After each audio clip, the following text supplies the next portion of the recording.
Hello friends, welcome back to my YouTube channel विद्यार्थी side. This video is presented by me प्रिया सरकार। तो friends, हम लोग पढ़ रहे हैं पेपर 2 यूनिट सेकेंड और आज की क्लास में हम डिस्कस करेंगे national commission on teachers 1983 to 85। तो फिर क्लास को स्टार्ट करते हैं। क्लास को स्टार्ट करने से पहले आप मेरी वीडियो को लाइक कर दीजिए और चैनल को सब्सक्राइब कर दीजिए और साथ ही साथ बेल आइकन को भी प्रेस कर दीजिए, जिससे कि चैनल पर कोई भी नई वीडियो अपलोड की जाए आपके पास नोटिफिकेशन पहुँच जाए। तो चलिए फिर क्लास को स्टार्ट करते हैं। आज की क्लास में हम डिस्कस करेंगे national commission on teachers 1983 to 85। देखिए, लेकिन हमारे सिलेबस में कुछ इस तरीके से इस कमीशन को लिखा गया है, नेशनल कमीशन ऑन टीचर्स 1999 करके। लेकिन मैंने जहाँ पर भी इसको सर्च किया है वहाँ पर मुझे डेट यही मिली है। इसका जो ड्यूरेशन टाइम पीरियड है वो ये है 1983 से 85 तक। लेकिन अगर आपको कहीं पर भी 1999 करके मिलता है तो आप मुझे कमेंट बॉक्स में कमेंट करके ज़रूर बताइएगा। तो भारत की स्वतंत्रता के बाद बहुत से कमीशन और बहुत सी कमेटीज़ आई जिन्होंने शिक्षा व्यवस्था के हर एक पहलुओं पर बात की। लेकिन भारत की स्वतंत्रता के बाद ये एक पहला कमीशन था जिसने सिर्फ और सिर्फ टीचर्स पे बात की थी। पोस्ट इंडिपेंडेंट इंडिया में सबसे पहला कमीशन आता है राधाकृष्णन कमीशन, जो कि हायर एजुकेशन पे फोकस करता है। इसके बाद मुदालिर कमीशन, जिसे कि हम सेकेंडरी एजुकेशन कमीशन के नाम से भी जानते हैं, उसने क्लास 6 से लेके क्लास 12 तक की एजुकेशन सिस्टम पर बात की है।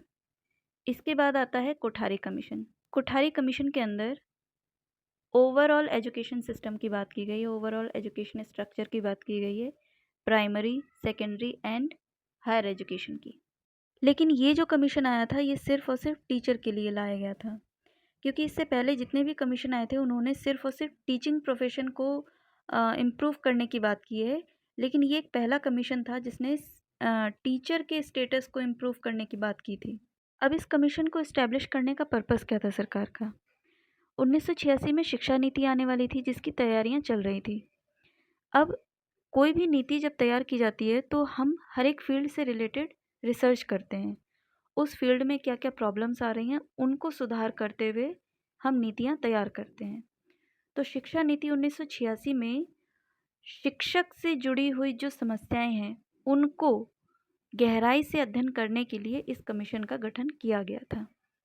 क्योंकि इससे पहले जितने भी कमीशन आए हैं उन्होंने सिर्फ टीचिंग प्रोफेशन को इम्प्रूव करने की बात की है, लेकिन इस कमीशन में टीचर के स्टेटस को इम्प्रूव करने की बात की गई है। टीचर की जो क्वालिटी है वो क्यों गिर रही है, टीचर के अंदर वो स्टेटस, वो प्रोफेशन, वो स्किल्स किस तरीके से डेवलप होना चाहिए, वो चीज़ हम डेवलप क्यों नहीं कर पा रहे हैं।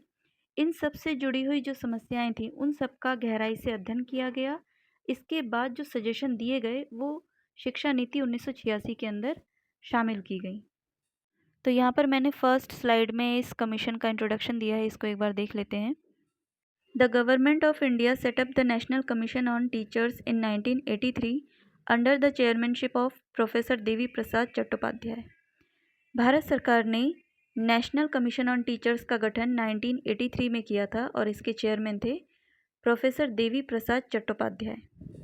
To examine the Indian teaching profession, focusing on improving teacher education, status, training and working conditions. इस कमीशन का इस्टेब्लिशमेंट टीचिंग प्रोफेशन को एग्जामिन करने के लिए, टीचर के status, training and working condition को एग्जामिन करने के लिए इसका इस्टेब्लिशमेंट किया गया था। इसके बाद बात करेंगे हम इस कमीशन के क्या क्या ऑब्जेक्टिव्स थे। देखिए, जब भी हम ऑब्जेक्टिव डिसाइड करते हैं तो हम किस तरीके से ऑब्जेक्टिव डिसाइड करते हैं। सबसे पहले हम प्रॉब्लम्स को आइडेंटिफाई करते हैं, फिर उन प्रॉब्लम्स को दूर करना ही हमारा क्या बनता है, ऑब्जेक्टिव बनता है। तो यहाँ पर जो कमीशन ने जो प्रॉब्लम्स देखी टीचर से रिलेटेड, कि एक टीचर को किन किन समस्याओं का सामना करना पड़ रहा है, उन समस्याओं को दूर करना ही इस कमीशन का क्या बन गया था, गोल बन गया था, यानी कि इस कमीशन के ऑब्जेक्टिव्स बन गए थे। तो यहाँ पर हम एक एक पॉइंट को पढ़ते हुए चलेंगे और मैं उनसे जुड़ी हुई समस्याओं को भी आपको बताऊंगी कि ये समस्या थी और इसको दूर करना ही इस कमीशन का उद्देश्य बन गया था। यहाँ पर इसका फर्स्ट पॉइंट है to define the role and responsibilities to teachers in a developing democratic society. इस कमीशन का ऑब्जेक्टिव था कि एक टीचर का डेमोक्रेटिक सोसाइटी के अंदर क्या रोल होना चाहिए और क्या क्या रिस्पॉन्सिबिलिटी होनी चाहिए। इस कमीशन का ये मानना है कि एक टीचर को मल्टीटास्किंग होना चाहिए, मल्टी टैलेंटेड होना चाहिए, क्योंकि एक टीचर की रिस्पॉन्सिबिलिटी सिर्फ उसकी क्लास तक सीमित नहीं है, उसके ऊपर बहुत ही बड़ी जिम्मेदारी है। उसको एक समाज को सुधारना है, उसे राष्ट्र का निर्माण करना है, और इस कला को यानी कि इस स्किल को डेवलप करने के लिए उसके अंदर कौन कौन सी क्वालिटी इन्हेंस करनी है, कौन कौन सी क्वालिटीज़ को इनकलकेट करना है, इन सब का सजेशन देती है ये कमीशन। इसके बाद इसका दूसरा पॉइंट है to review the existing teacher education program and suggest reform. उस समय जो भी टीचर एजुकेशन प्रोग्राम रन किए जा रहे थे उन सबको एक बार फिर से रिव्यू करना और उन पर सजेशन देना और उनको रिफॉर्म करना, इन चीज़ पर भी फोकस किया था इस कमीशन ने। इसके बाद इसका तीसरा पॉइंट है to make teacher education more professional, relevant and practical. इस कमीशन का ये ऑब्जेक्टिव था कि जो टीचर एजुकेशन प्रोग्राम चलाए जा रहे हैं उन्हें और ज़्यादा प्रोफेशनल बनाया जाए, और ज़्यादा प्रैक्टिकल बनाया जाए और सोशल रेलेवेंट बनाया जाए। इसके बाद इसका नेक्स्ट पॉइंट है to suggest major for attracting talented youth to the teaching profession.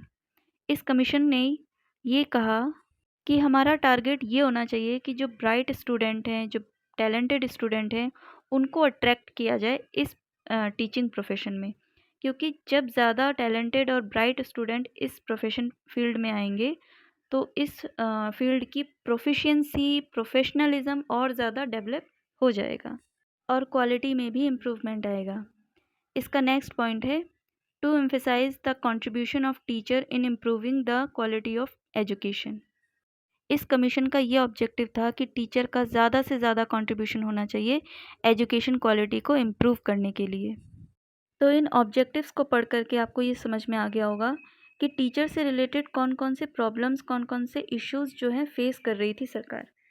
Teachers की क्वालिटी में बहुत ज़्यादा गिरावट आ गई थी, ब्राइट स्टूडेंट इस फील्ड में आना ही नहीं चाहते थे, जिससे कि सोसाइटी में टीचिंग प्रोफेशन की जो एक रिस्पेक्ट थी वो डिक्रीज़ होने लगी थी। इसके अलावा जो रूरल एरिया था और जो अर्बन एरिया था, इनके टीचर्स में जो स्किल गैप था, क्वालिटी गैप था, वो भी बहुत ज़्यादा इंक्रीज़ हो चुका था।